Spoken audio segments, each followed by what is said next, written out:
Honoring our parents.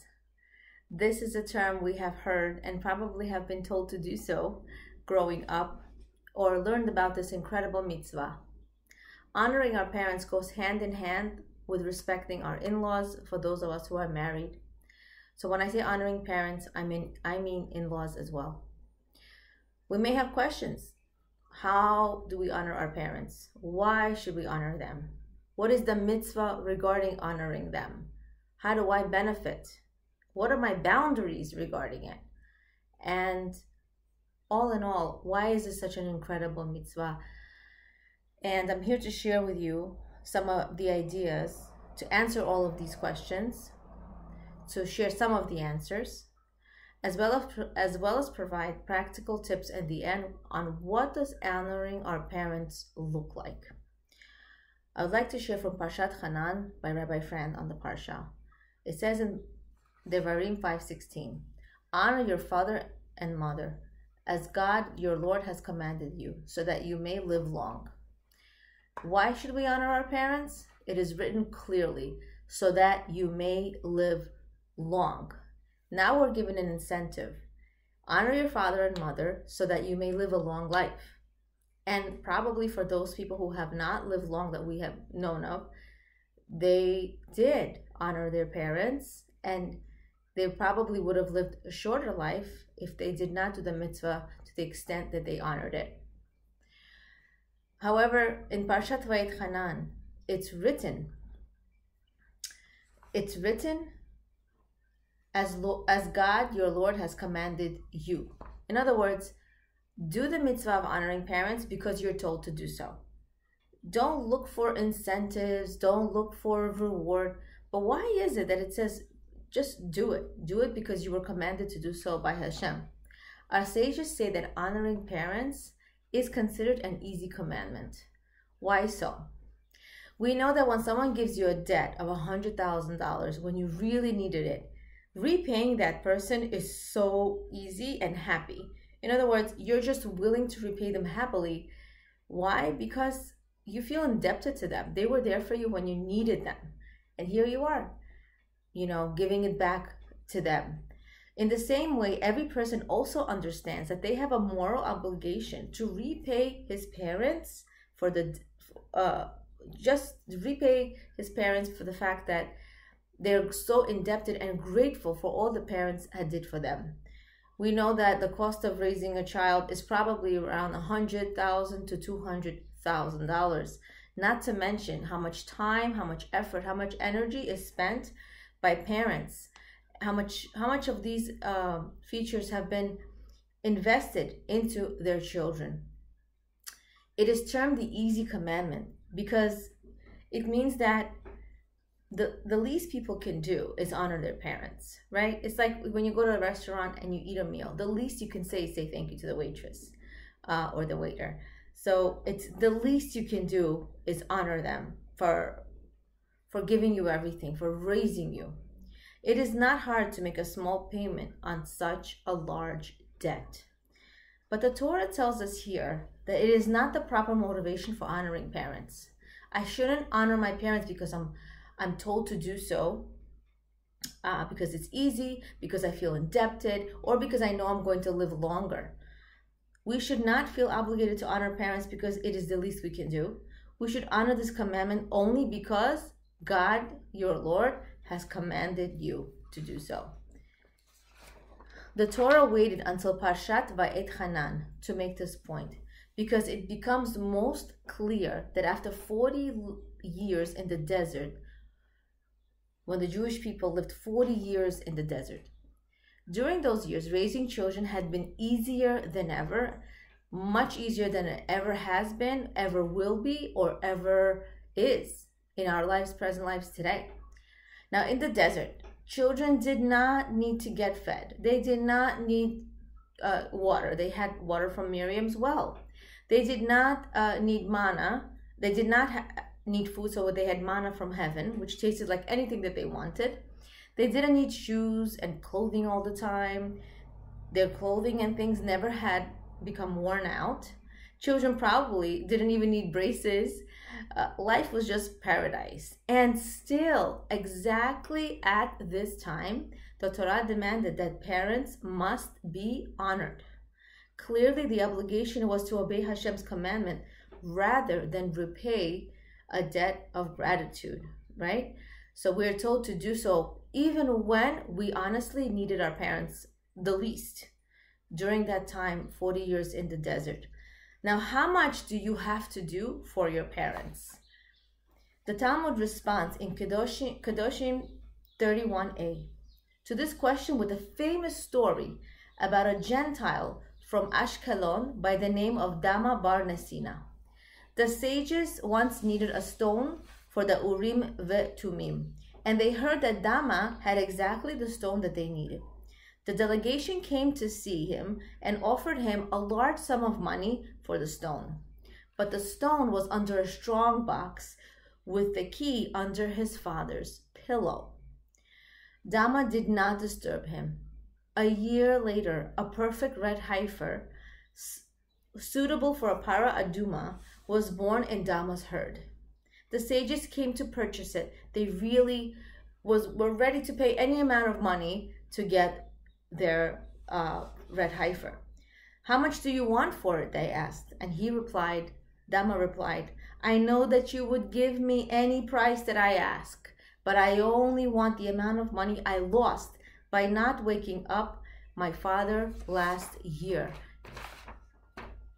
This story establishes the parameters of the mitzvah of honoring parents and of human nature. As parents get older, we know that they become argumentative, difficult, demanding. They say the same things over and over again, and they ask for the same things over and over again, and they may get upset at little things. They can test the patience of their children. But is there a limit to such patience? Is there a point where a person is allowed to run out of patience and be exempt from this mitzvah? Now, this is not what the story about this is not what we want. We don't want to lose out on patience. We learn from the story of Dama bar Nesina. The sages were offering him a huge sum of money for the single stone they needed for the Urim ve'Tumim. However, he knew that if he could only get the key, the money would be his. All these thoughts must have been circulating in his head, including, maybe I'll make a little noise and wake him up. Maybe I'll slide my hand under the pillow very, very slowly so that won't wake up and I'll be able to get the key without waking him up. He was able to honor his father even under such circumstances, and he did not give in. This was the extent of what human nature is capable. It follows, therefore, that no matter what, we need to honor our parents. We need to be patient with them. There is no limit. It's like investing in the stock market. Not that I'm very well versed in it, but the more you invest in it, the more you know that if you're hitting the jackpot, and if the more you invest, the more you'll get back, right? You'll probably get 2 times back, 3 times back, 10 times back. It's the same thing with honoring parents. The more you invest your time, energy, the more blessings will be in your life. The more wealth, health, success, and really a beautiful, happy life. And that's really what we want from life. We want to have a peace of mind. We want to be successful as people. I don't just mean materialistically, but I really mean having an amazing, happy life, a serene life. And obviously the investment, the stock to buy is honoring parents in our case. So we really want to invest in that. And I also mean that as honoring our in-laws as well. So just to wrap it up, we should honor our parents and in-laws because Hashem told us to do so, not because they deserve it, not because we have a great relationship with them, not because, we agree with what they do and we're very much like them, not because we owe them or that they did so much for us. Simply because we were told to honor our parents despite our relationship with them. So now I'm going to share with you 5 practical ways you can honor your parents and honor your in-laws. Number 1, call them up and ask them for advice. Even if you're not going to follow their advice, they want to give their advice to you. They want to share their experience with you.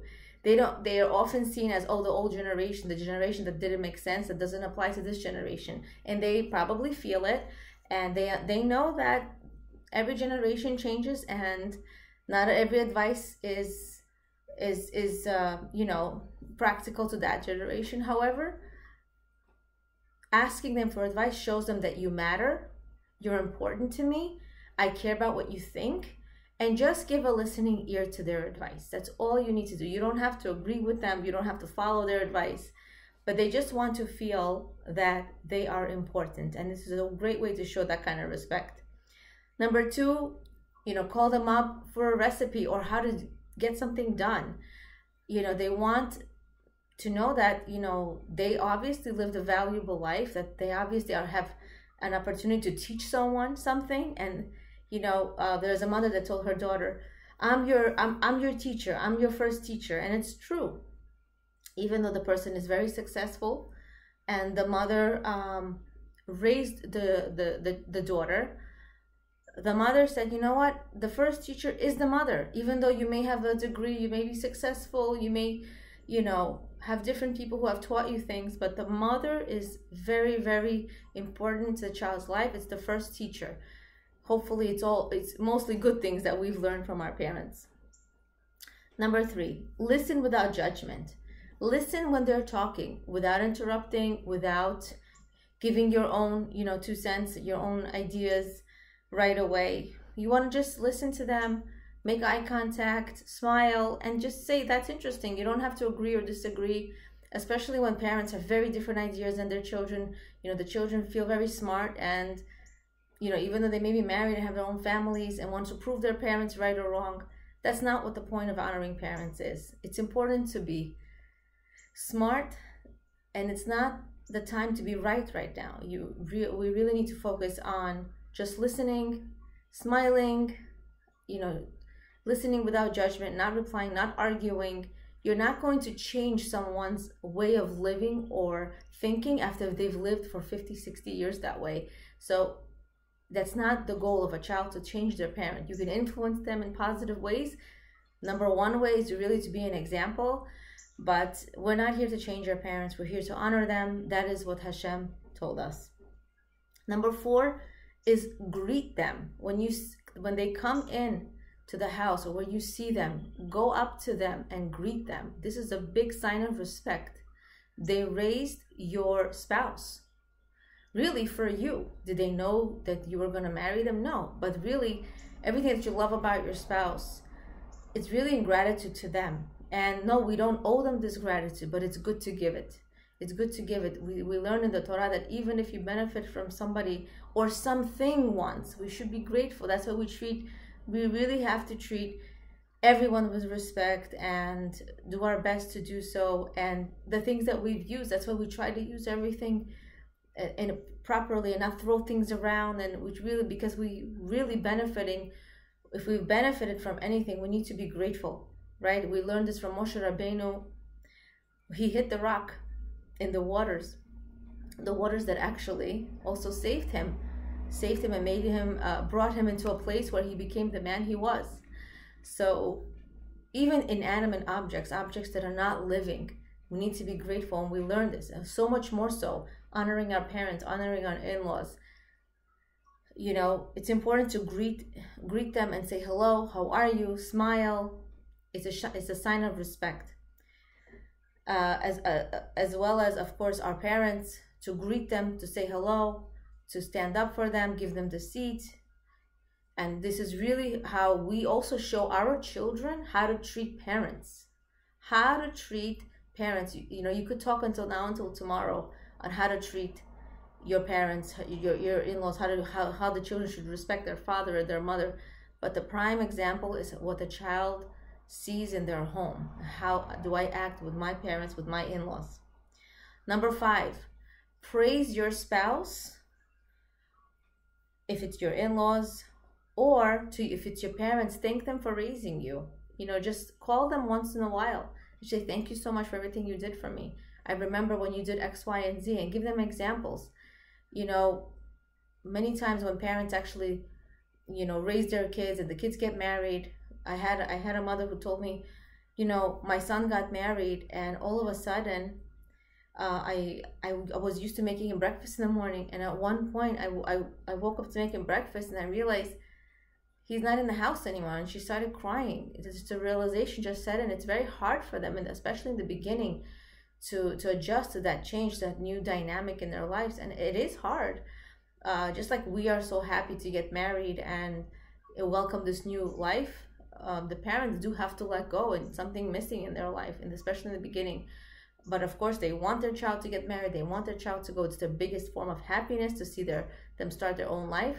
However, we have to be sensitive to the fact that, you know, they did raise us. We have to be grateful. And if it's your spouse, your in-laws, thank the in-laws for raising such a spouse. The amazing qualities that you enjoy. Like if he always buys you flowers, you know, he's so amazing. He thinks of me even though he's so busy with work, or he does this errand and that errand. He's so thoughtful, and thank you the fact that he's so patient. If he's patient, you know, give them these compliments because you want to thank them and honor them.